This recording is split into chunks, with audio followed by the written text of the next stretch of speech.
What's going on, everybody? This is Chris Classic dropping a car vlog. Just left work on the day of my wife's birthday. Happy birthday, baby. I love you and many years more. Nobody tells you today. God loves you, Christ loves you, and I love you as well.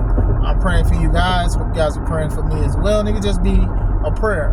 Just taking time out of speaking with the Most High and giving a few seconds or a minute to me is just something I'll be eternally grateful for as I'm doing it for y'all. Make sure you subscribe to the Take It Home podcast, where I talk about professional wrestling topics, and I also put up my Matches is Classic out for a professional wrestler of 13 years. Make sure you also subscribe to my second YouTube channel, C3 Ultimate Wrestling, and even though me and my wife is trying to fight back for control of it, it's still our creation, so make sure you subscribe. 6 days away from 15, the takeover, February 1st in Dyer, Indiana. First show of the year, 15th show of C3 Ultimate Wrestling's history. Tickets are available on Eventbrite. Come see some great wrestling. Bring family of all ages. Bring yourself. See some great wrestling February 1st. It's going to be dope. I just watched Saturday night's main events. It happened yesterday, but I was celebrating with my wife for her birthday. But I got a chance to look at it. So, from what I saw, it was okay. To me, they remind me of Crown Jewel, like non-canon matches, but they can be canon, if that makes sense. Like, it's like if you miss it, I don't think you're missing anything special, and that's nothing against the wrestlers, performers, referees, and nothing like that. I just think that's just what it is. It's on NBC, trying to get new fans, so like you get them like a little taste of the greatness of WWE. So like I said, I've called the Crown Jewel shows in Saudi Arabia, I called them basically non-canon canon matches, and I think that that's what they're going to do for Saturday night's main event, because this is going to be a recurring thing every month, every other month. I'm not 100% sure, as it is bright on my camera. We're going to keep going. I'm going to try to go the order of the matches.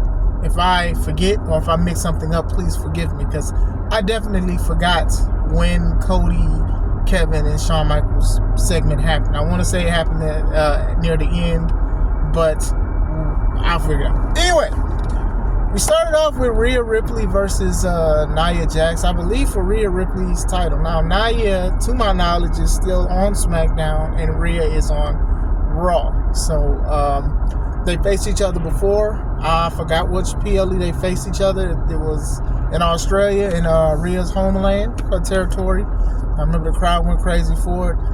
The match was nice. It was a decent match. Rhea was trying to do a lot of cruiserweight things because, Rhea is smaller compared to Nia. They looked okay. I mean, I liked her DDT. That happened at Tilt-A-Whirl DDT, and I also liked when she tried to do like a head scissors, and then Nia caught her, and then they went into basically a sunset flip. It was decent. I mean, people will say it's impressive. It was okay. Like, I get it. Sometimes when you're a bigger person and then you get to go get somebody bigger than you, have a stronger base, you try to do certain things or whatever. I used to do dive out spots and all kind of stuff, so I definitely know what that's like. Eventually, there was some power stuff between the two. Nia took over, whatever like that. Then it was one spot, Nia gave her the Annihilator like on her back, and then when she tried to do it again, Rhea like grabbed her leg. I'm like, you just took an Annihilator to your back and like you're already getting up to set something up. This was near the end, and Rhea picked her up like 2 times. Now, picking up somebody of a larger size can be impressive, but sometimes there's a such thing as doing it too many times. So she gave her a power bomb earlier, and then she gave her like an electric chair or whatever like that. So to me, just doing that one time, picking her up one time for that leading up to the Riptide, which was the finish, would have probably been a little bit more smoother. And like I said, maybe like being a little bit out from the Annihilator somehow, something, I don't know. It's like Nia did it, and then she got up to do it again, and then Rhea grabbed her, and then they set up for the Riptide, and it looked nice. It always looks nice. I think Rhea is very strong, and Nia makes it look good. I think a lot of us knew that Rhea was going to win. I do think that her and Nia, they do have good chemistry. Like I said, it was a fairly decent match. I don't think it's something that people are going to remember like next year or anything like that. And I think a dead giveaway of how somebody's going to win is when the commentators say the last time they faced each other, Rhea defeated her. It's how he said it. I can't say it verbatim, but it was how he said it. I'm like, dude, you making it seem like Nia doesn't have a chance at all, even though we knew what was going to happen. It's how you say things. It really deters on how people are going to perceive the match. And to me, we already knew what was going to happen. A lot of us did, but yeah, definitely wasn't some crazy stuff. Outside between the matches, they were showing like a lot of legends, Hall of Famers and stuff like that. It was good to see some of them and things like that. I know Hogan was supposed to be there, but they wound up canceling because of, you know what, the booze, not the beer that he's trying to promote. But going into it, next match was Sheamus versus Braun Breaker, and they keep selling that Sheamus is trying to get the belt that has eluded him his whole WWE career, the Intercontinental Championship. Man, been chasing for the past 5 years. He couldn't get it from Gunther. Now he can't get it from Braun. So now it's another chance for him to get it. Crowd loves these guys. We knew that this was going to be an intense match. Like, Sheamus has always been an intense competitor, and I commend him for that, because you know that he cares about his craft. Braun Breaker, future star, up-and-coming star, current star, whatever you want to say. The man's a star. It was a great match between the two. Braun gave Sheamus a spear after Sheamus jumped from the steel steps, and it looked like Sheamus' head hit the steps. Now I don't know if it's true or not, but still, it looked kind of crazy. Braun was like picking this man up, doing his moves he used to do to smaller guys and stuff, and you know, Sheamus was hitting him strikes and stuff like that. And I had looked away, and I remember Jesse the Body Ventura, he was saying like it was a 3 count. It was a 3 count. He was referring to Sheamus doing the brogue kick to Braun Breaker, and then Braun Breaker putting his foot on the ropes at the last minute. He definitely put his foot on the ropes before the referee counted to 3. And even if the ref's hands goes to 3, if he catches that mistake, he can stop that. I know the ref stuff be tricky, and a lot of refs got hate. They got hate that night. They really got hate. Foot on the ropes, foot on the ropes. But yeah, I think the ref did the job he was supposed to. It goes into a spot where Sheamus hits the knee on Braun, then he goes for the brogue. Braun goes under the knee and gives him a spear. 1, 2, 3. Sheamus is still going to fight for the Intercontinental Championship. Hopefully he does get this like at WrestleMania or something. Like I said, I think he's had a decent career in WWE, but I definitely think that like it would be dope for him to get it. If not, he still has a Hall of Fame career. You get what I'm saying? He's still well received by everybody and stuff, and people like what he do. So I'll say that. I mean, I think it would be dope if he got the Intercontinental title, but still, you know, they're still like selling that story. I don't think him and Braun are gonna run it back no time soon, but we'll see where it goes from there. Next match was Braun Strowman versus Jacob Fatu. I liked how they set it up with the tail of the tape. I liked the video packages, the vignettes. I liked all of that stuff. And I'm here to tell you, after watching what happened, they didn't even need to have a match. I'll talk about the match, and I'll talk about how I would have did something different. It's only a small tweak, not nothing major, so don't throw no tomatoes at me. But they basically started, well, first of all, Braun came out first, then Jacob and Tama Tonga came out, and Tama Tonga, they always, I love when the wrestlers are talking before they go out. I love that little thing, and I think that Jacob Fatu, for sure, he utilizes it the best out of anybody. Like, even Tama, he came, he was like, hey, I got the world going, yeah. And then all of a sudden, here come Jacob Fatu talking, West Coast, I'm gonna beat you from post to post, you a strong SOB, you know, you get in where you fit in. He kept saying, hell. I know, I saw a video and they was talking about it, and I can't get that out of my head because that's probably going to be on the shirt. Now, I'm not going to buy a shirt that's like hell on it, but still. So Jacob does very good. Jacob adds believability to his character. I love his promo work and stuff like that. So for him to be that way is pretty cool. And the world is looking at this guy. The match itself was not that good to me. Braun being the strong man and Jacob doing the dive out. Now the dive out, that looked kind of crazy. But like I said, this match, it didn't even need to be a match. But still, talking points that I saw when Braun was going around the ring to do his shoulder tackle that he does, that man, I don't know if he was tired. I don't know if he was gassed. I don't know what was going on. But that man was running pretty slow. I was like, oh my goodness. Like, I don't know. Did Jacob take a toll on you like that? Like, look at the third time he ran the ropes. I was like, I ran around the ring. I'm like, oh my God, that looked crazy. And then Jacob caught him the third time and gave him a Samoan on the announce table that did not break. Look, man, I miss the times where the announce table broke. I miss that. It adds oh my gosh. I don't know what it is. Maybe it's just expensive to set up and all of that stuff, but I miss those times. For a guy that's almost 400 pounds to get picked up and thrown on the announce table by a 300-pound person, almost, that's what, 700 pounds dang near, and the table don't break. Man, we need that for us, for real life, for office stuff, so nothing break. Because the table did not break. The announce table did not break. There used to be jokes about the Spanish announce table being broken and stuff, but none of these just break at all. I miss those days. I ain't gonna lie to you. But after that, it was craziness after that. Fatu threw Braun into the ring. He had him in the corner. Hip attacks, a lot of hip attacks. And it was to the point where the referee was like, hey, I need to check Braun. And Jacob basically just threw him out the way. And the referee disqualified him. So he gave him a couple more hip attacks. Then people came in and Braun was bleeding. Braun was immobilized. And then Tama came out, hey, calm down, Jacob, calm down. Jacob did his moonsaults, impressive moonsaults. He did like 2 of them, then left, then came back.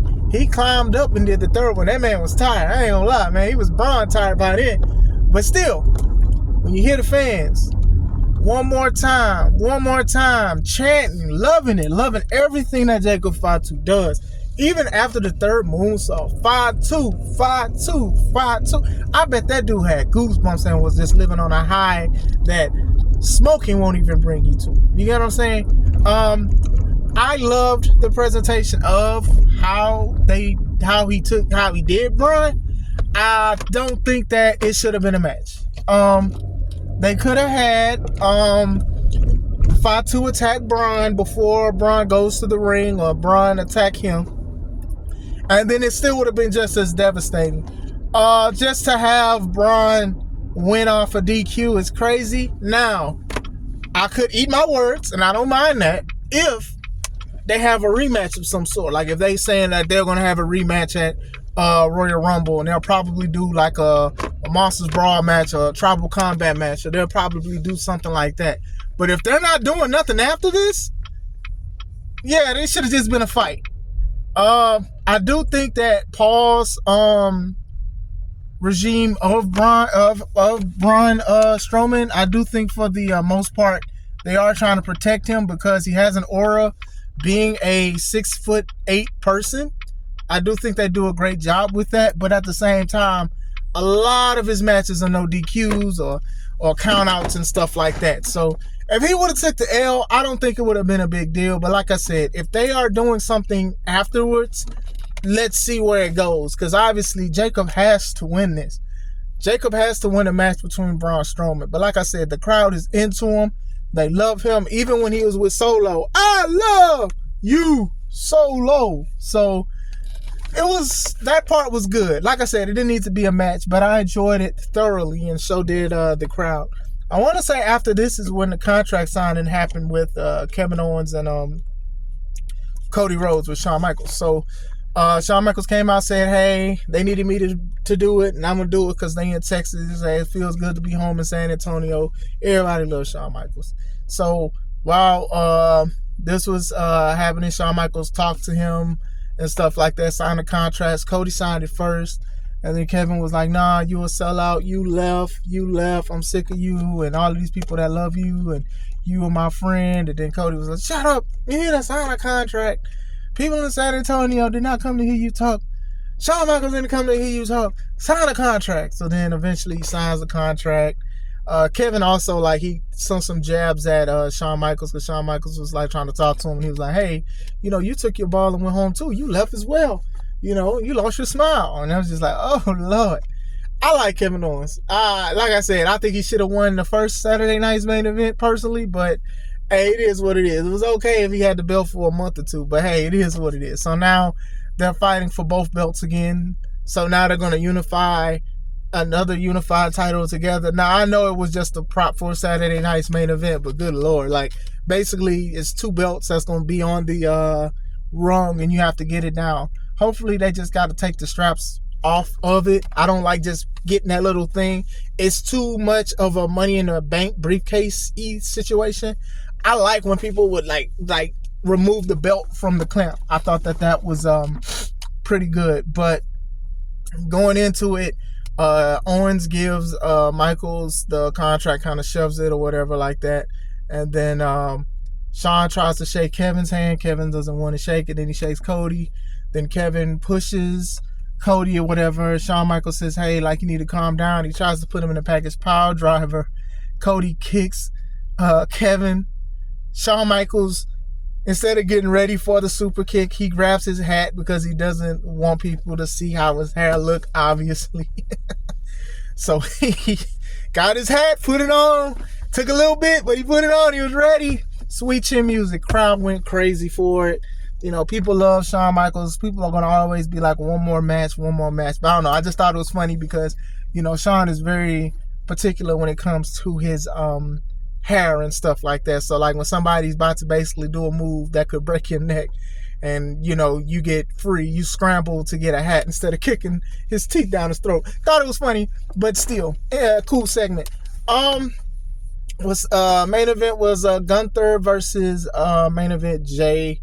Main event Jay, he was basically the promo flyer, basically him like doing the yeet thing. Crowd was going crazy for him. Gunther came out, Gunther doing his thing. Great match between both guys. Great back and forth. Gunther with the chops. I mean, Jay had a couple chops of his own. I know Jay hit it with a splash and it just didn't work. Gunther has the old school feel that I love as a professional wrestler. And I'll even backtrack and say the same thing for Braun Breaker and Jacob Fatu that I love. That I feel like they can wrestle in any generation of wrestling and they'll do good. And I think that they'll succeed. Gunther is the same way. Very good match, like I said, between the two. The end came where Gunther, he hit Jay with the power bomb. And 1, 2, 3. But then at the end, it was trying to sell that like Gunther was like looking at him like he gave him a respect. And it looked like Gunther was about to do the yeet with him. I don't know if he did. I don't know if it's a WWE exclusive, but it was a pretty decent match. Jay is sort of like the same thing with Sheamus. Is that he's been chasing main event titles for a long time. And he comes up short. Now, I'm not complaining about it at all. Some people are better contenders than champions. Some people get a belt and then they'll be like, okay, well, what are we going to do with this? Like, I can even understand why people feel the same about Cody, right?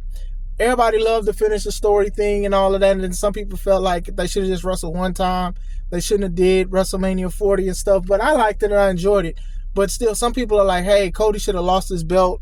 He should have lost it to somebody at least or something like that because they felt that he was a better challenger than a champion. So I think that Jay, honestly, for the best part, no shade to him, I do think he's a better contender than a champion. When he won the Intercontinental belt, it was good, and then people was divisive about that too. He shouldn't have did it. Braun should win it, but Braun got it back, and it was fine. You know what I'm saying? So as far as Jay is concerned, still one of the top guys, merch sellers and stuff. You can move him around. And I've always said that being a great role player in wrestling is very good. So that's concluded Saturday night's main event. Like I said, it is sort of like house shows. It's sort of like Crown Jewel to me, non-canonically canon. You can pick up stories from it. You can continue feuds and stuff like that. But usually it's just to get people who probably are scrolling, going through NBC, probably looking at it and stuff, and even having the fans. It was sold out and stuff like that. So it's definitely an event to like make people like wake up to say, hey, we still here. We're still doing things. You know, they're promoting Royal Rumble as well. So it was good. And like I said, it was decent. It's not special. It was decent. I'll say that. It was decent. I don't think you're going to remember a lot of the stuff besides the Fatu thing, because you can put you can put what he did to Braun in video packages. Because, you know, Braun is like the make or break thing, right? Because when Bronson Reed was feuding with Braun, it's a lot of Brauns. Anyway, Bronson, he jumped off the thing to fall on him on a car and stuff, the monsters and stuff like that. So it's like a monster test. Braun is like the monster test or whatever like that. And I think that Fatu passed it in flying colors. Like I said, you can make that video package and you can have that for years about what even happened and stuff, even like Braun bleeding. They didn't even, I don't think, like Braun's got beaten up and jumped before and stuff and was fed to Brock a couple times, but not to that extent. So I thought that was pretty interesting. My highlight was that, and also Shawn Michaels doing the Sweet Chin music. But like I said, decent event. It's just giving people a taste, a Sam's Club taste of what WWE has to offer. It's like if you want to see the stuff turned up, look at the PLEs and stuff like that. Look at Raw on Netflix. So great business decision. But let me know, what do you guys think? Did you guys enjoy Saturday night's main event? Did you not like it? What was your favorite part? What's your worst part? Let me know. This is Chris Classic. Let's take it home.